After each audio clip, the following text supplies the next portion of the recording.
दैत्य महिषासुर की माता महिषी पहले वो एक अत्यंत सुंदर गंधर्व कन्या थी।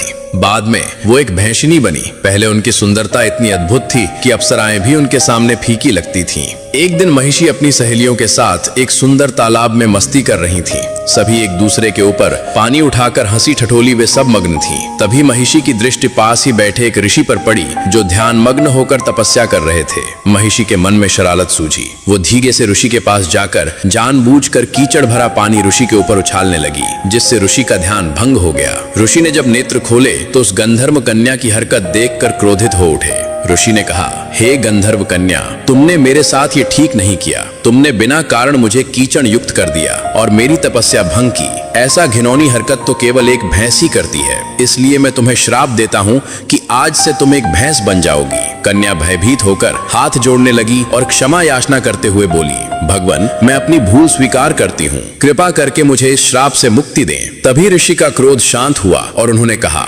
मेरा श्राप कभी असत्य नहीं हो सकता, परंतु तुम्हें कुछ राहत अवश्य मिलेगी। तुम दिन के समय संपूर्ण भैंस का रूप धारण करोगी, परंतु रात में तुम्हारा आधा शरीर नारी का और आधा शरीर भैंस का रहेगा। जिस दिन तुम किसी संतान को जन्म दोगी उसी दिन ये श्राप समाप्त हो जाएगा। ऋषि ये कहकर वहां से चले गए। तभी से महिषी दिन में वो भैंस के रूप में रहती और रात में आधी नारी और आधी भैंस में रहती थी। एक रात जब राक्षस राज रंभ जंगल में भ्रमण कर रहा था, तब उसकी दृष्टि महिषी पर पड़ी। रंभ उसकी अनोखी रचना देखकर चकित रह गया। उसने पूछा, हे देवी, तुम कौन हो? तुम्हारा आधा शरीर इतना सुंदर नारी का और आधा शरीर भैंस का क्या है? महिषी ने अपनी पूरी सच्चाई राजा रंभ को सुनाई। रंभ उसकी बातों से मोहित हो गया और एकांत में उससे विवाह कर लिया। कुछ समय बाद महिषी गर्भवती हो गई। उसी बीच रंभ ने देवताओं पर आक्रमण किया, परंतु युद्ध में रंभ मारा गया। रंभ के निधन के बाद महिषी ने एक बालक को जन्म दिया, जिसका आधा शरीर भैंस का और आधा शरीर राक्षस का था। उसी कारण उसका नाम महिषासुर पड़ा। लेकिन वह अपनी इच्छा अनुसार कभी पूर्ण राक्षस का रूप ले सकता था